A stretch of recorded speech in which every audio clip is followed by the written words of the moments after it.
สบายดีท่านผู้ชมมื้อนี้เราสิพามาเบิ่งโครงการก่อสร้างทางรถไฟลาวไทยระยะที่2ตอนที่2ซึ่งจะมาอัปเดตล่าสุดให้ท่านผู้ชมได้เบิ่ง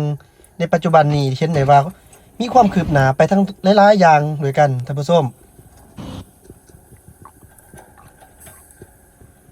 โครงการก่อสร้างทางรถไฟลาวไทยระยะที่2ตอนที่2ชื่อเจ้าของโครงการแม่นโครงการก่อสร้างทางรถไฟลาวไทยระยะที่2ตอนที่2เจ้าของโครงการแม่นกรมทางรถไฟกระทรวงโยธาธิการและขนส่งซึ่งสนับสนุนเงินกู้โดยองค์การนิด้าประเทศไทยบริษัทที่ปรึกษาบริษัท AEC ที่ปรึกษาบริษัทก่อสร้างบริษัทเสริมสงวนก่อสร้างจำกัดมูลค่าสัญญาก่อสร้างแม่น841ล้าน946,000 บาทมูลค่าจ้างที่ปรึกษา48ล้าน175,000 บาทระยะก่อสร้างแม่น27เดือนมือเริ่มต้นวันที่1เดือน10ปี2019มือสำเร็จวันที่31เดือน12ปี2021ท่านผู้ชมก็จะเอาภาพบรรยากาศอยู่ที่เขตด้านนอกให้ท่านผู้ชมได้เบิ่งรูปทรงตัวอาคารอยู่ที่เขตด้านนอกก่อน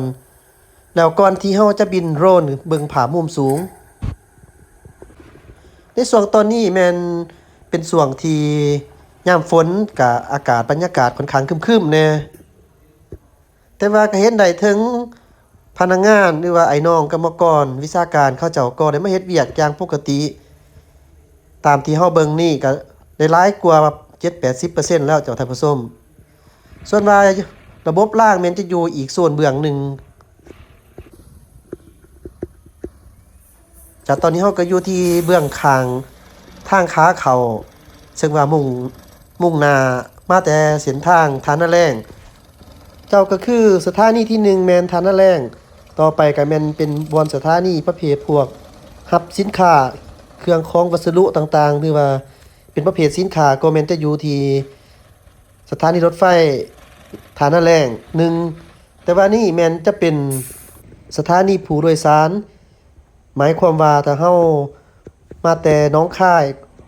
เอาเครื่องเอาของลงประเภทสินค้าก็แม่นจะอยู่ที่สถานีฐานะแรง1ถ้าไปเป็นประเภทผู้โดยสารแม่นก็จะมาลงฮอดจุดเขตนี้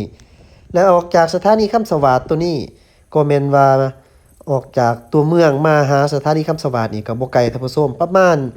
8-9 กิโลเมตรนี่ล่ะท่านผู้ชมก็บ่ไกล